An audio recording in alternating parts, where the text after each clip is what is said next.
Okay, so here's a tip and trick for when you are having people at your house doing drywall work. This is somebody else's idea. I just adopted it and now we use it. Our drywall trade partners, Proper Ceilings and Walls. Shout out to James and his team. If you ever need a great drywalling trade partner, Proper Ceilings and Walls is one of the best in the business, bar none. Underneath each pot light is a green dot. Green dot, green dot, green dot. Here, we've got a square. Here, we've got a line, a couple lines here. Each of these things is indicating something that is needing to be cut out of the drywall. Why do we do this? We do this so that when the job is done, the drywallers can walk through, look on the floor, look up, and make sure that there's a hole or a box cut out where appropriate. All right, there's a green dot on the floor, spin up, and there's a pot light in the ceiling.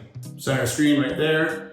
Again, come down, you can see there was another green dot in the background, so boom. Green dot on the floor, green dot on the floor, box there, pipe there, line here, box there,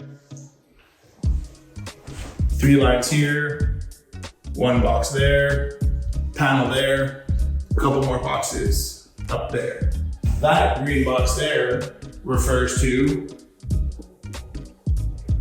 that ceiling fan up there. So yeah, it's just a cool tip and trick for how to make sure you don't have things get buried in the drywall.